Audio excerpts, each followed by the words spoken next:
Pejuang Taliban memperingatkan Amerika Serikat agar tidak melanggar batas waktu tanggal 1 Mei untuk penarikan pasukan Amerika dan NATO dari Afghanistan. Taliban mengeluarkan peringatan mereka pada konferensi di Moskow, sehari setelah pertemuan dengan negosiator senior pemerintah Afghanistan dan pengamat internasional untuk mencoba memulai proses perdamaian yang mandek untuk mengakhiri perang puluhan tahun di Afghanistan. Sebelumnya, Presiden Amerika Serikat Joe Biden mengatakan, pihaknya sedang meninjau ulang kesepakatan yang ditandatangani pejuang Taliban dengan pemerintahan mantan Presiden Donald Trump. Pada Rabu, dalam wawancaranya di stasiun televisi ABC, Biden mengatakan batas waktu tanggal 1 Mei bisa terjadi, tapi sulit, menambahkan jika batas waktu itu diperpanjang kemungkinan akan semakin lama.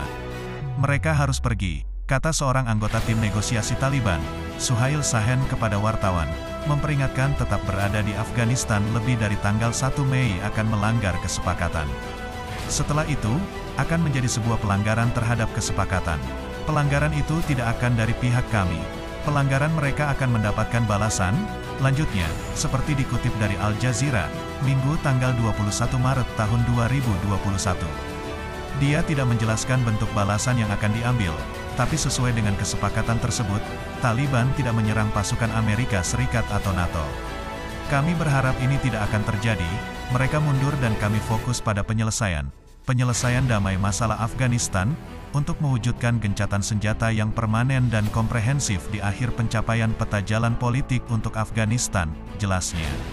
Pejuang Taliban juga menentang permintaan sejumlah negara yang mengatakan Afghanistan seharusnya tidak kembali menjadi negara Islam. Amerika Serikat, Rusia, China dan Pakistan dalam pernyataan bersama mengatakan, mereka tidak mendukung kembalinya sistem pemerintahan Islam. Sementara, pada Jumat lalu, juru bicara politik Taliban, Muhammad Naim kepada media di Moskow, mengatakan terserah pada Afghanistan untuk memutuskan sistem pemerintahan mereka dan pemerintahan harus menerapkan sistem Islam.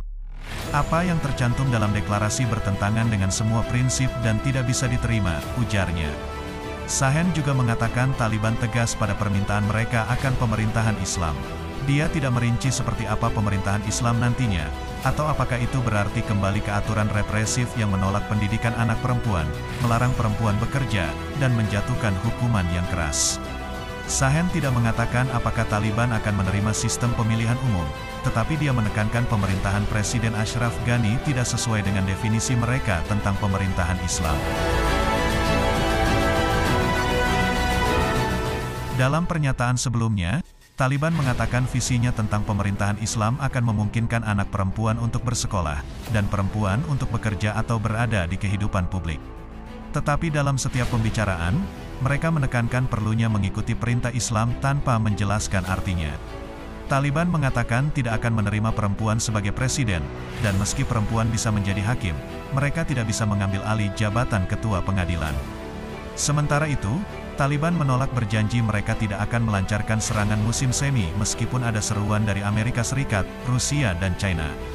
Saya memulai jihad untuk menyingkirkan pasukan asing dari negara saya dan mendirikan pemerintahan Islam.